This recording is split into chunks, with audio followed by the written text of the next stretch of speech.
Hey, what's going on, everybody? This is Jarrell Mason, better known as Jay Mason. Welcome to another episode of Beyond the Album Cover, where we get inside the entertainment industry with those in the know and give them their flowers while they're here to be celebrated, and also a part of discovering the future legends, the future greats of this music industry. And I have one of those with me right now. She has a single which is very, very great. If it's out, you should check it out. It's called All of the Ways, and you're going to get to know her more and then some. So, ladies and gentlemen, let's give a big thank you and a round of applause for Kennedy for coming on to Beyond the Album Cover. Kennedy, thank you for coming on the podcast. Thank you so much for having me. I appreciate that and even being grouped with future legends. I just feel so honored. Thank you. Yeah, it's definitely not a problem to have you on. I appreciate you, and it's all about just giving everybody a platform to showcase, share their skills, and people can say, man, he interviewed her before she blew up and got all the EGOTs and everything, and then some. Thank you. Speaking in the future, thank you so much. Yeah, that's what we do here. We speak things into existence. So let's go ahead and let's go back to the beginning for you. Where were you born, and who were some of your musical influences growing up, and who inspired you to want to start singing? Okay, so I will say I'm originally from Sanford, Florida, but for the most part, we'll say I'm from Orlando. Um, and my dad is a very musical person, so I would say I probably get a lot of that musicality from him. Um, and my biggest influences, I would say, for one, my favorite artist of all time is Stevie Wonder. I just think he's magical. And then I would say I listen to a lot of Erykah Badu. I listen to a lot of Beyonce because I'm a major fan of her. And some Corinne Bailey Rae, Aretha Franklin. I would also group with my top people. Yeah, definitely great choices. And you mentioned you were born Sanford, raised in Orlando, and with Orlando given with the theme parks being all around Yeah. that, it's pretty much a good area to really hone your craft, cut your teeth, and go about getting into the business because as we all know, with the phenomenon, the teen pop late 90s, early 2000s with Britney, Backstreet Boys, NSYNC, O-Town, all of that really kind of sort of led to Orlando being a hotbed for talent. Now, prior to getting into the industry, did you cut your teeth performing in and around the local talent show circuit, perform in high school, or did you have any experiences performing prior to making this your full-time thing? I will say I did a lot of performing as a kid for a lot of family events and community events. I was a part of a gospel group also when I was younger, and we did a lot of traveling, mostly within Central Florida, but a lot of singing in church. I sang in all my school choirs, and I was a part of the FAMU concert choir while I was at Florida A&M, and I also performed in a group called the FAMU Connection. So a lot of performing, I would say, that I've done growing up. All right, so you were the family company entertainment. For some people who don't Yeah. know family company entertainment, where you have company come over, your mom and your daddy tell you, "Hey, clean up that sofa, get that Yeah. stuff off the entertainment coffee table, come and perform this little song." And so Yeah. you got that entertainment, right? Yeah, all my aunties, they were like, sing that song, sing that Alicia Keys song. Singing Fallen was like, that was like my go-to. Yeah, and I bet you probably got a dollar or two after. I give you a dollar if you sing "Falling" for me. Or sometimes with just some red velvet cake, which I was happy with. Yeah, I mean, you can't go wrong with Red Velvet. I mean, Yeah. I would sing the whole Diary of Alicia Keys album for a piece of Red Velvet cake. I mean, that's a great incentive. And you mentioned that you performed in the choir at FAMU. So was it where you had to audition to get in the choir at FAMU, or was it where you met up with a bunch of kids and signed up, or was it where, like I stated earlier, you had to audition to get in? Yes, so I did. It was kind of a interesting process because I went to a historically black high school and with deep connections to FAMU, and my choir director at my high school was friends with the choir director at FAMU. So uh just being around the FAMU choir, seeing them come down during the classic and things like that, already knew I wanted to be a part of it. And so I did end up auditioning because they offered scholarships for music students. So I did end up auditioning and fortunately getting a little bit of money, extra help going to school. So yeah, that's kind of how that worked out. Yeah, I understand the feeling. College is expensive and any little bit helps. And FAMU, for those that don't know, legendary HBCU located in Tallahassee, Florida. Go Rattlers. And also Tallahassee, the home of FSU, Florida State University, the Seminoles.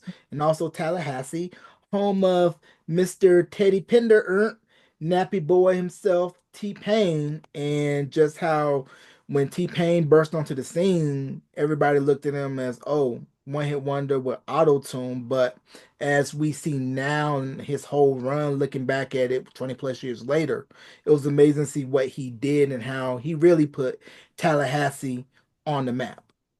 He really did. He just soared. Like he has hits.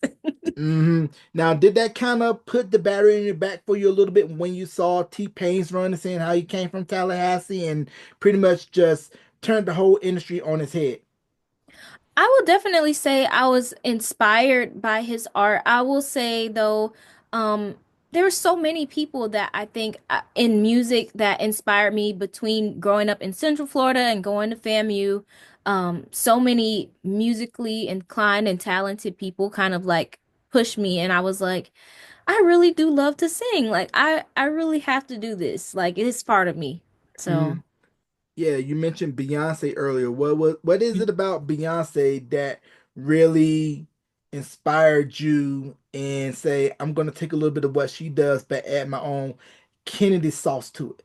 Mm. Well, I think for one, she's just amazingly talented and beautiful, and it's just inspiring seeing the art that she makes, but also her work ethic, like seeing things behind the scenes, seeing the few interviews that she does do, seeing those, the way that she articulates herself, the way that she has a vision is re super inspiring for me, and I think being a black woman from the South, it's like just seeing what is possible, I think. When I see Beyonce, it's like, wow, I can do this. Like I can sing and not everybody has to be a Beyonce level. Like that's like super high level, but it's just inspiring seeing that the path that she's paved for others. So, yeah. Yeah, and to see her rise, her come up from back in the day with Girls Time when they did Star Search, and then later signing their development deal with RIP, Dwayne Wiggins of Tony, and then getting their deal with Columbia and all the successes they had as a group, and then Beyonce breaking out solo to being an international superstar to where she commands respect. She will leave fans on edge wanting more, where she could come out with a project 5 years later and her fans will be so loyal to her and wait. Whereas now, because of social media and how you have to put content out every minute to stay in front and stay relevant, that when you are of an established international brand like that, you have that luxury. And like you mentioned, her work ethic that came over time and over work. And it's tough for new artists to really build that cachet when everything gets so here by the minute, gone by the minute, and you necessarily don't really have time to really soak in the success because somebody else is pumping out content and you constantly have to stay in front of people's faces in order to be at the forefront of their minds. No, definitely. I would say a artist that is not new, but I think she's getting her flowers just due now is Victoria Monet. I really respect her artistry and just, how she's really like shining lately. It's amazing. Now, would you say who influenced you as far as songwriting? Who are some of the artists or songwriters that influence you when you write material?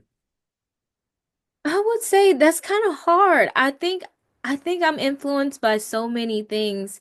Um, and usually when I do songwriting, it's more so a personal setting. Like I might have something just happen and I'm like, okay, let me go write about this.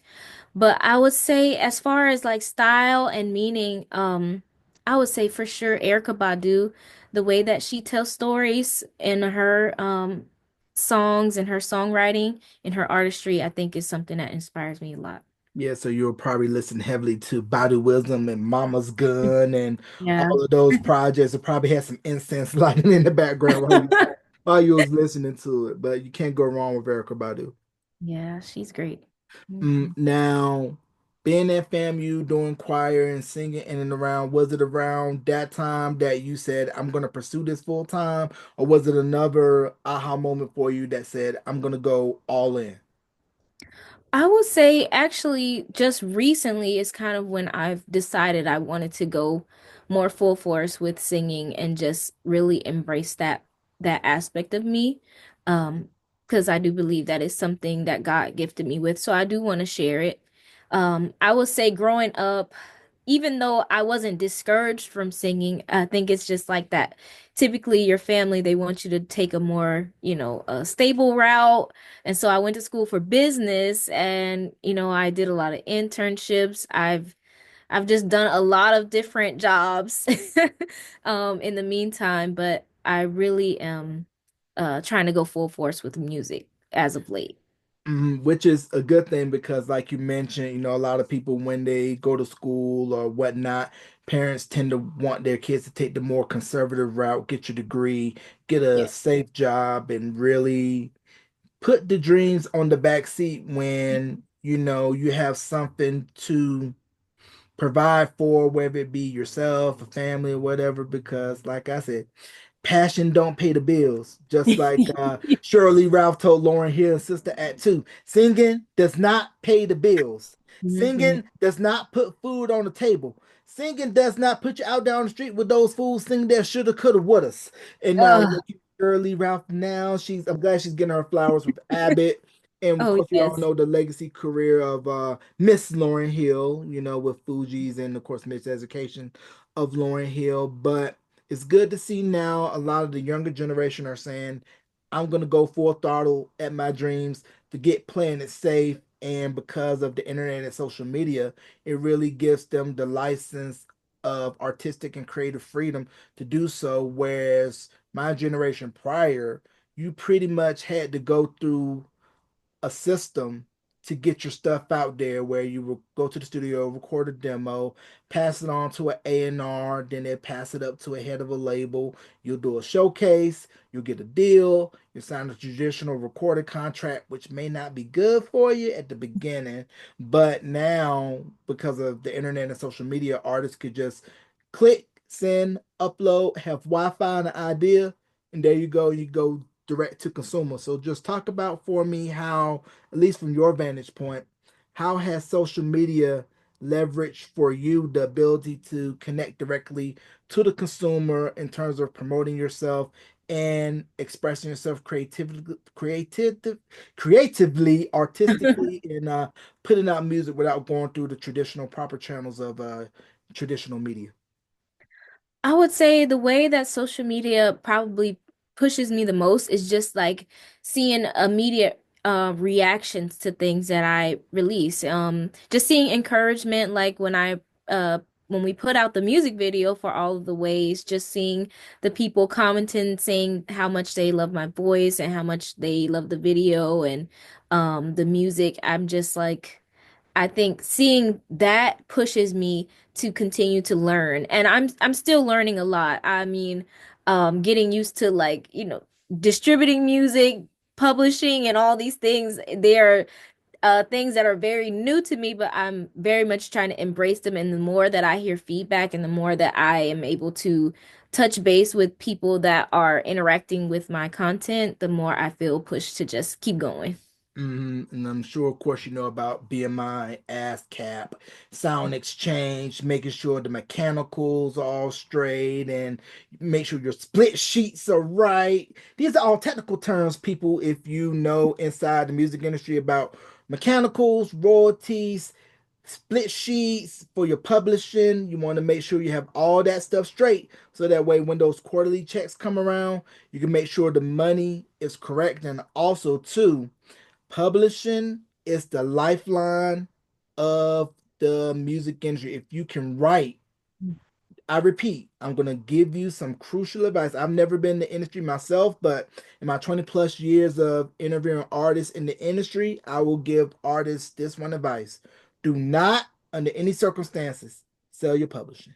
Do Mm, not sell your publishing because your publishing is your lifeline. Anytime your song gets used in a commercial, that's money. Anytime it gets sampled, it's money for you. So you want to make the money work for you while you sleep. You don't want to sign away your publishing when if you sign a deal and the deal, let's say, is you get, let's say for example, 100K up front for your advance, which is technically a loan because companies are going to want you to pay that money back. So they give you 100K up front advance for, you know, promo and all the things that come with it. And then they say, okay, in addition to the 100K advance, you're going to have to give up at least a 50% stake of your publishing. These are all mm, hypothetical numbers. These are not actual numbers because each contract is different. We're just throwing it out here for scenario's sake. So 100K advance, 50% of publishing, and then in the contract, there's probably one word in there that will really mess you up if you do not know what it means. mm. In perpetuity. When you hear in perpetuity, that means forever. So make sure you read the fine print and make sure you have somebody in your corner that knows specifically entertainment law. You can't just get the car accident lawyer to go read your contract because they may not be an expert in entertainment law and legalese that will make sure to protect yourself from being taken advantage of if you happen to sign a deal. So make sure that you know your contract. Make sure you have the right people in your corner that's advising you to make sure that you go in the right direction. And once again, do not sell your publishing. That's why I would advise all new artists. Now, for you coming into the industry, did you have anybody that kind of sort of schooled you on, okay, this is how this works, this is how that works, or was it more for you learning on the fly?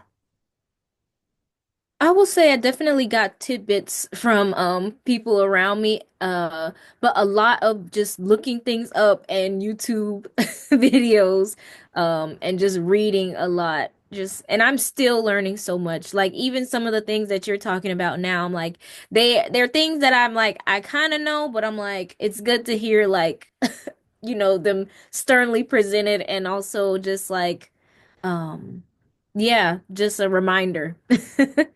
And like Mhm. ingraining it in my mind. Yeah, no, that's the great thing about the internet is that the information is out there. You just got to go look for it. Whereas prior to the internet, you only knew this type of thing if you had somebody on the inside that was going to be willing to share some of the industry secrets with you. Because as we know, when you're new coming into the industry, your first deal is not going to be your best deal. You're probably going to get taken advantage of first time out because you don't really have no leverage to say, no, this deal isn't right. I want to make sure I get X amount of cents per record or dollars per record. Mm, Plus, I want this much in the advance.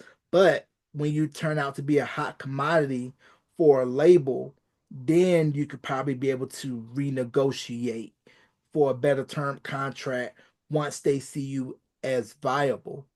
mm, And with most labels is very risk averse where they pretty much want commercial versus creative integrity. And it's a delicate dance because like you mentioned Erica Badu, we mentioned Lauren here earlier. They were able to straddle that line where their projects were commercial success, but also at the same time artistically brilliant. And when you're able to find that meshing point, it can be tricky for the artist because labels are going to want to repeat once they see, oh, this album sold, let's say 3 mil, and we want to sell six. So go in the studio, give us a carbon copy of mm, this album where you have to have the gumption and the belief in yourself to stand and say, no, I want to go in this direction creatively.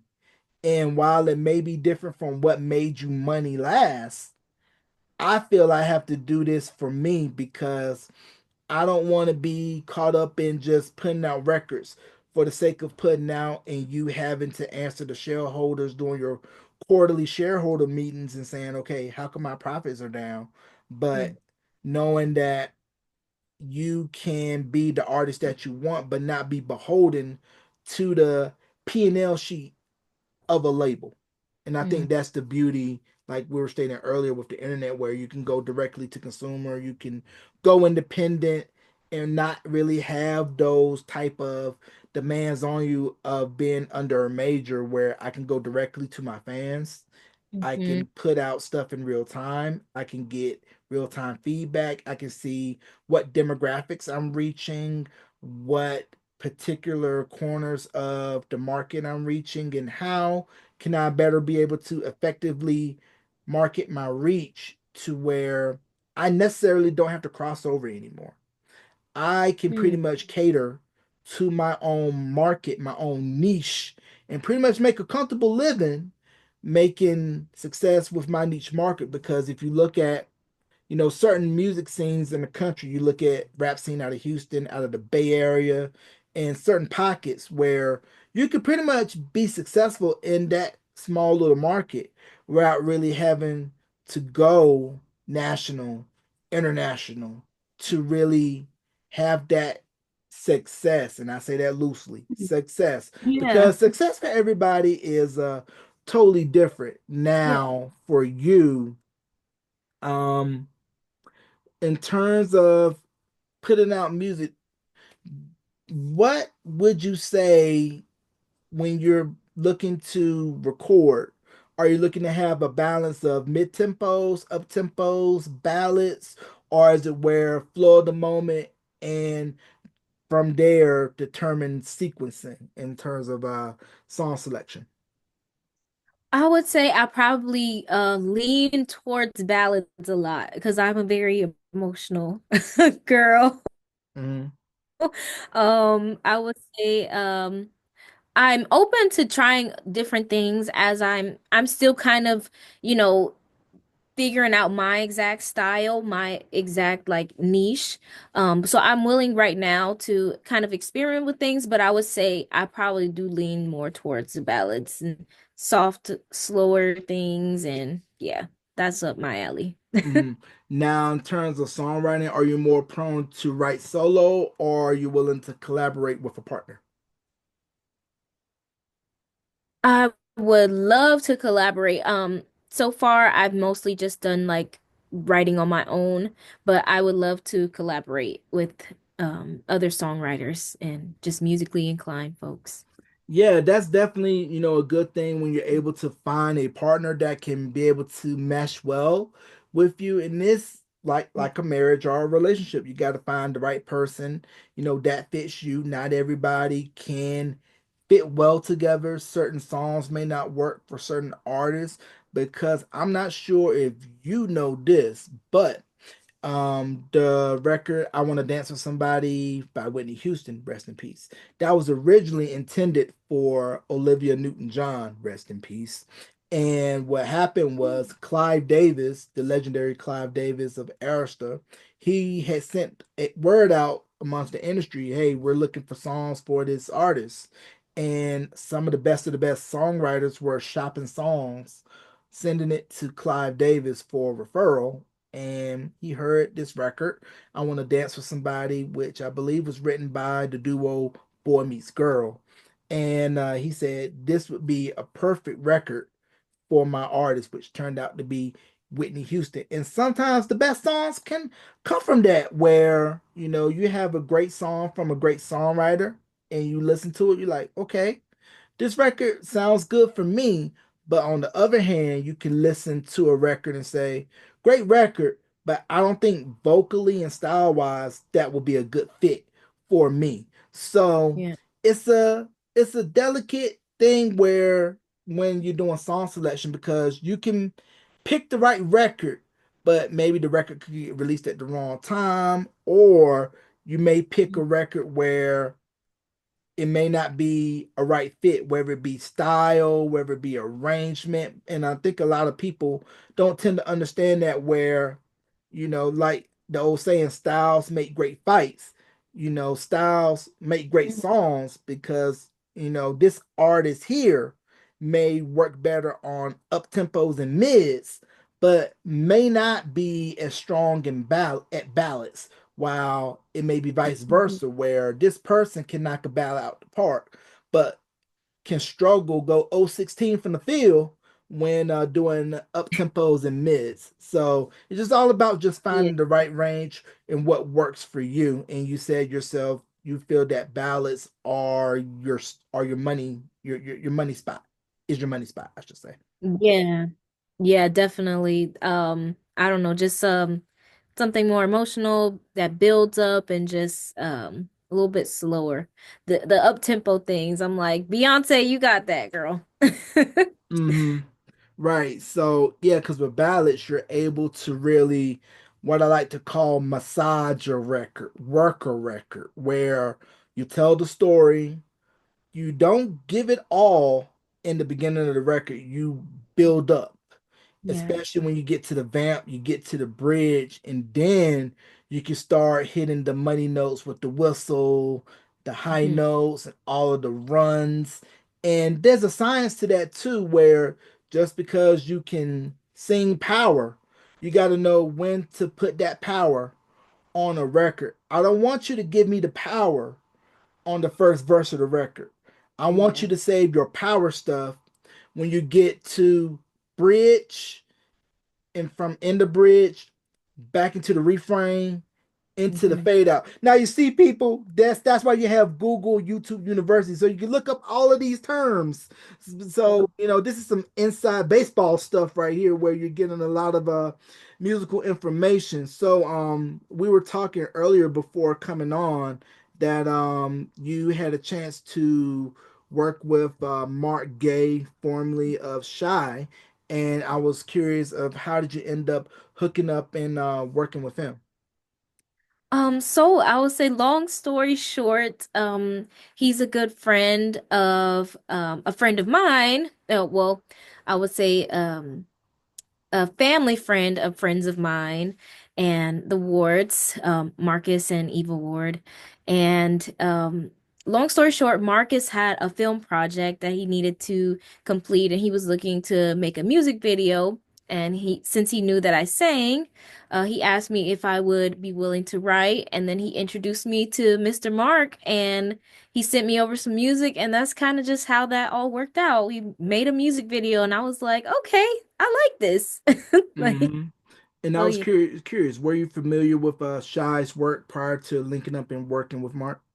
Oh yes. Oh yes. And if I ever like that's a classic. Like that song I think I probably heard it 20 times every I don't know, every month. And like talent shows in high school, like a lot of the guys they would sing that song. That's just I don't that's just a classic. So it's amazing that I'm like, "Oh, wow, I know somebody who was part of that." Yeah, I mean, if you know, you know, especially the acapella version. I mean, like you mentioned, dudes in the talent show, you get on there, you do your little vocal, even if you can't hold a little note. I mean, if the girl's screaming, that's all that matters. I mean, it was Shy, Boys to Men, Jodeci, of course, Bobby Brown at his peak. Some of y'all probably got in trouble, pelvic thrusting on Oh, yeah. stage, doing the talent show when the teacher told you not to. But it was back when during that time frame, a lot of those artists, they pretty much cut their teeth performing in the talent show circuit, church, and then once they became major stars, they had the right balance of look, of songs, of talent, because when you look at the male groups, female groups, solo artists from 80s, 90s, early 2000s, it was a perfect storm where even those who maybe had 1 to 2 hits were still just as good as the ones who had longevity careers. And I think right now, because of internet and social media, we're kind of back to where just because you don't hear it on radio or it's getting the most likes, views, impressions on social media, you got to go crate digging where you're really going to have to dig deep and look for those hidden gems to where, okay, I like this person, even though their video maybe only have 32 likes, but their material is strong and their material is good. And it just kind of goes to show that true talent will rise to the top no matter how much money somebody puts in front of an artist that they're trying to push. Mhm. Hmm. Yeah, I know.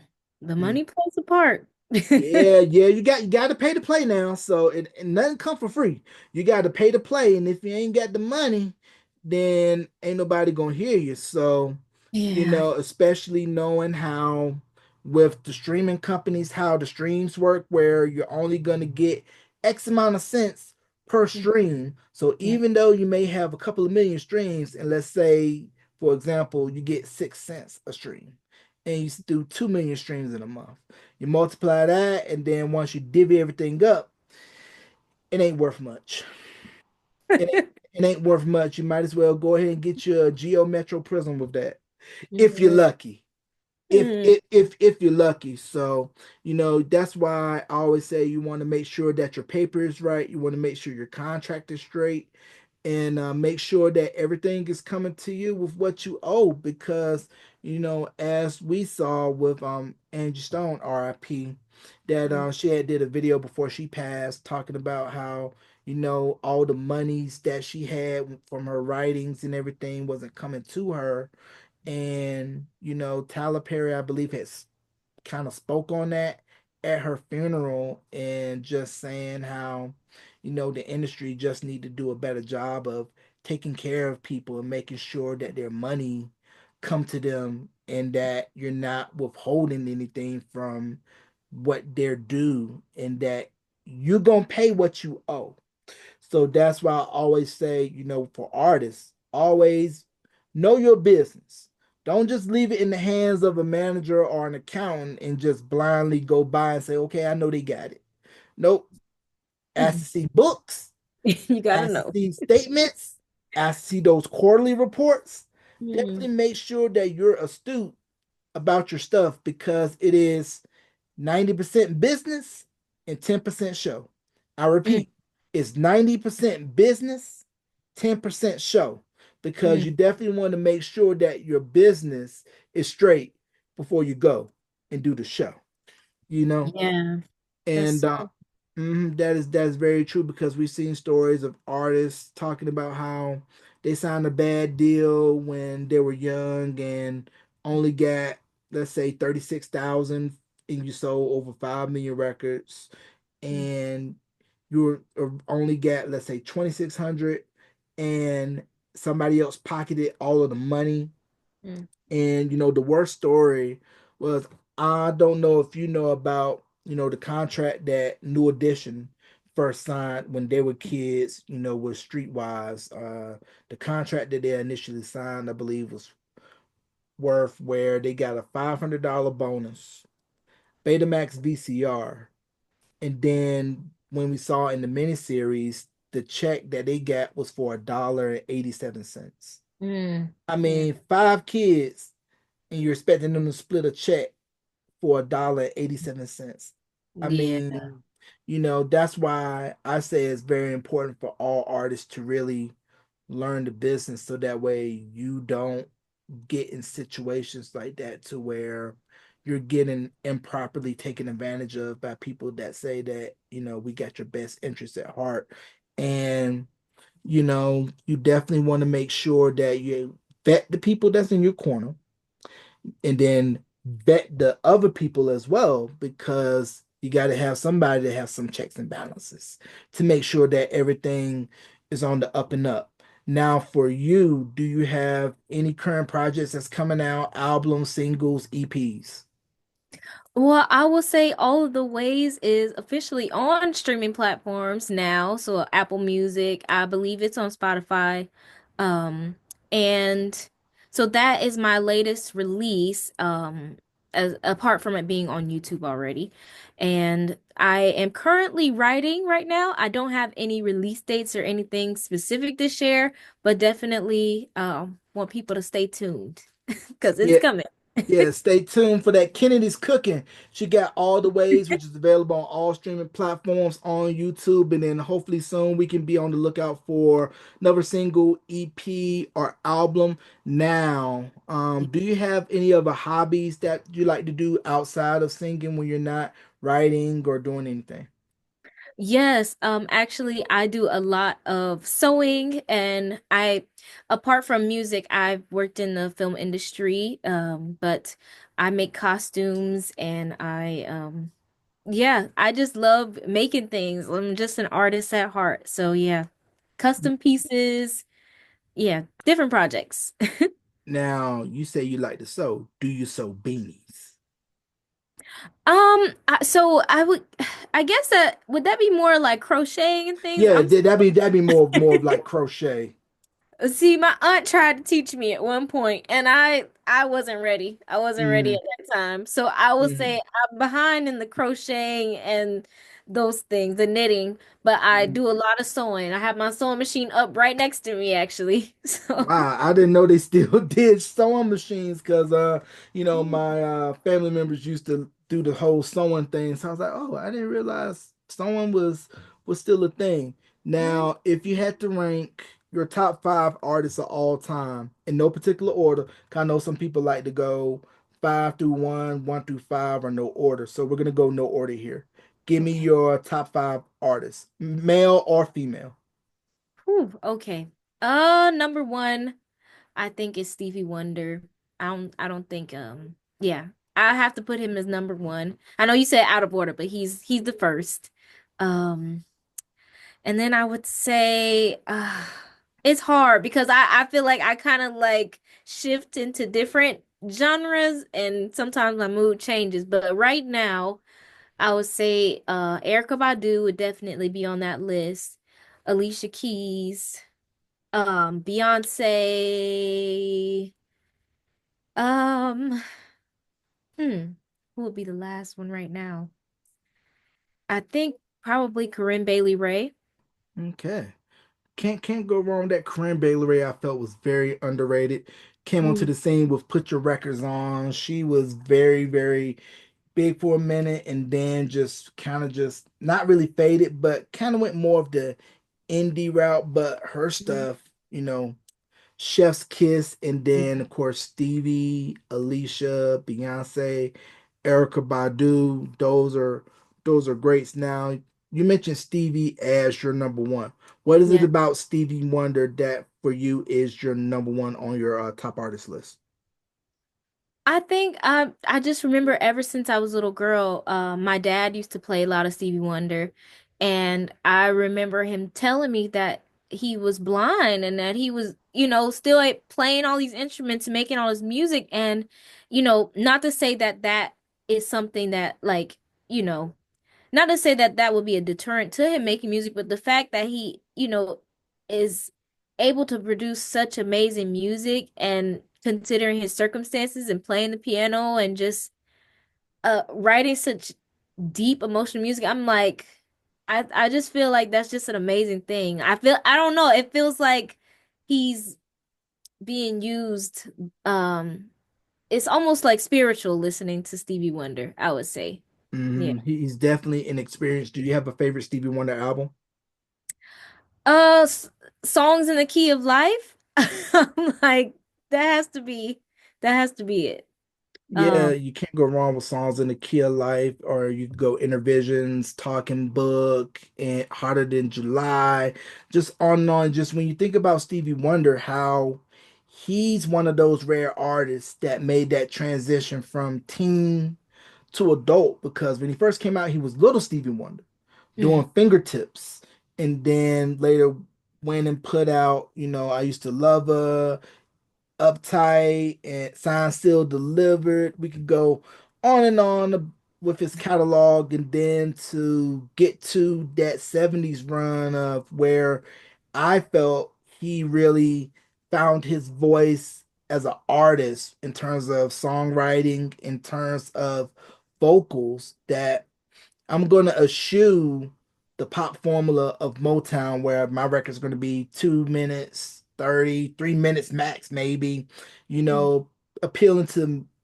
middle of the road young America, and I'm gonna make something that's artistically bold, artistically daring with mm, Songs in the Key of Life, Talking Book, Inner Visions, and how those albums were well received commercially and critically, and kind of ties back to what we were talking about earlier about having that balance between creative integrity and commercial viability. And he was one of those ones that was able to really mesh those two together. mm. Yeah. No, he's just awesome. Just awesome. That's all I can say. Yeah, awesome, awesome artist, legendary artist, and glad that he's been getting the whole bouquet shop and Yeah. everything. And when you think about him and you think about what Motown means to the music industry and how that is the modern day American songbook. Mm, Because when you look at now, his material, Temptations material, pretty much material out of that whole label, it pretty much inspired a whole generation, a whole industry, a whole world, because a lot of scenes worldwide been influenced by Motown, and a lot of the formulas that they use for song structure and production are mm. still being followed to this day. If it wasn't for Barry Gordy getting that $800 loan from his family to start Motown. Wow. Hmm. Yeah, History lesson. I'm like, I feel like I need to listen to some Motown music right now. I mean, you can't go wrong, with Motown and just all of the stars that they developed, and that kind of ties in with where social media now, I kind of think, has taken out artist development, and how when Mm, artists were signed to Motown, you went through the full gamut where you had everything in-house from producers to songwriters. You had your promo, you had artist development, you had charm school, you had your mm, choreography. So everything was a one-stop shop. And then by the time you were ready to go out on the road, you were already seasoned because you had been well trained. And then on the road, it was pretty much easy because everything was please. taught to you before you even stepped out. Whereas I kind of feel now you almost have to come pre-prepared, being out in front of artists, because you're expected once your stuff goes viral to already be packaged, ready to go, ready to be delivered, ready to be marketed towards the audience, as to where, you have somebody that say, this person is good, but they can use a little bit more seasoning. So we're not going to sign you directly to a deal right away. We're going to stash you for 2 to 3 years and make sure that you're refined before we officially put you out. So Mhm. that when you do come out, you're the best version of yourself that you can be. And I kind of feel that if you rush an artist out too soon, you can have a great artist, but if they're not properly seasoned, properly groomed, Yeah. then it could fall by the wayside. And I really think that artist development is really crucial to longevity to an artist's career. And, I hope for yourself and all new artists that you guys can be able to really find that space to where, okay, I'm not putting stuff out for the sake of being in front. I want to put stuff out that's meaningful, and I Mm, want to build a legacy, because when you look at, you mentioned Beyonce, Erica Badu, Alicia Keys, Corinne Bailey Ray, and how those are brands that people know, people love. We look at it like there's Pepsi, there's McDonald's, there's Coke, there's Nike, there's Apple. Those are all legacy brands yeah. where everybody knows those five brands. No Yeah. matter where you go in the world, you know those five brands. And I feel, with the world being smaller, we don't really have those legacy brands like that where it is to know and understand that you're doing something for a purpose Mm, and you're doing something with passion, not for the sake of money, fame, mhm. because all that's fleeting. That comes and goes. But Yeah. what sticks when the temporary love goes? Yeah. Are you going to have songs that folks are going to be singing 20 years from now, 30 Mhm. years from now, 50 years from now? That's Yeah. the long game you want to play. You don't want to play the short game where you're all about chasing the here, chasing the now. You want to Mm, look at it as a slow burn and not a mhm. fast burnout. Yeah. Yeah, I will definitely say I pray that I get a long life, and so I'm like that's what I feel like even though I put pressure on myself to keep going, I don't want to put pressure on myself like, "Oh, I got to have everything right now at this moment." Like it's fine. Like I'm allow God to take his time with me. It's good. Yeah, yeah, because the best meals come from when mama's in that kitchen cooking for about 4 to 5 hours. When she tell you it ain't ready yet, it ain't ready yet. Don't take the cake out the oven when you put that Yeah. toothpick in there and the toothpick ain't clean. Now, Yeah. if you're a baker, because if your toothpick is not clean, then you know that cake ain't ready yet. So you got to put it back in the oven, let it Mm, cook. Got to let that soup simmer. Got to mm, let that chicken fry in the pan a little bit longer. But you mm. know that once it comes out and once it's ready, it's gonna be good and it's gonna leave you full.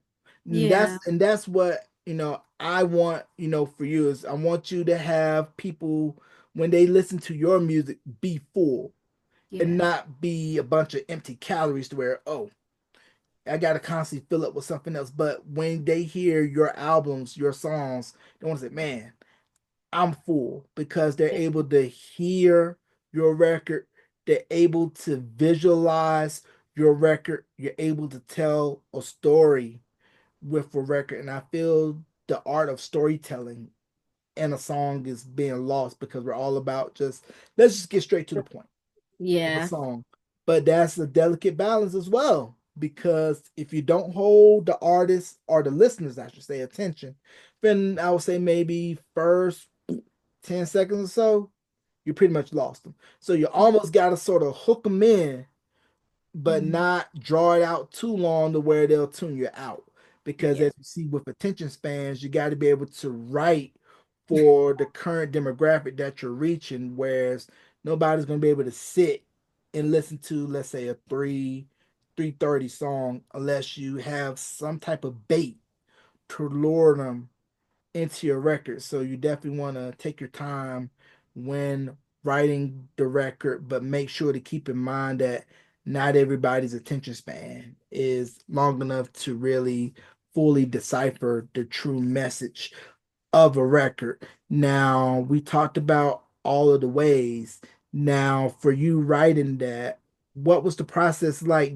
Was it something where you were able to write it right away, or did you have any type of writer's block while doing the writing process of that record? Um, I will honestly say I think I wrote it all in the span of one day, outside of maybe a couple changes and tweaks here and there. I think during that time I kind of was, you know, dealing with certain personal relationships and just like seeing like, it's sometimes we stay attached to people in our lives because of certain situations. But then when we look at it from a wider point of view, from a different perspective, we're like, hey, hold on, this is not exactly what I have in my head. And it's like I'm staying loyal to something, but it's like, what is this really, you know? Hmm. Uh, it was pretty quick process of writing from my mental state and emotional state at the time. So yeah. Right. Yeah. So that's definitely, the best when you're able to write from experience and use that experience to put on pen to paper, and it became a great record, which mentioned to you earlier. Huge fan of the record, and Looking forward to hearing more from you. And before we wrap this interview, do you have any shout outs that you want to give and also plug your social media?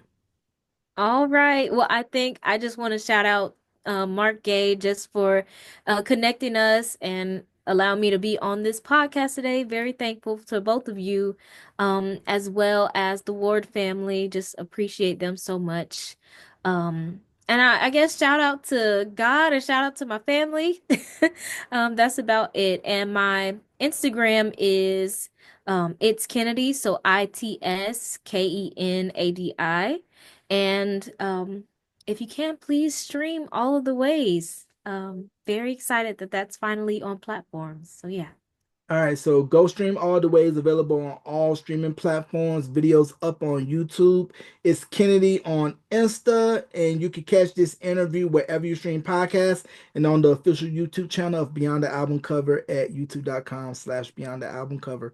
Ladies and gentlemen, let's give a big thank you, a round of applause for Kennedy for coming on Beyond the Album Cover. And people, you're going to be hearing more from her soon, and she's going to be one of them ones. So you definitely want to get in on the ground floor now. So, Kennedy, thank you once again for coming on the podcast. Appreciate you, and you're welcome to come back anytime. Thank you so much. Appreciate being here. All right.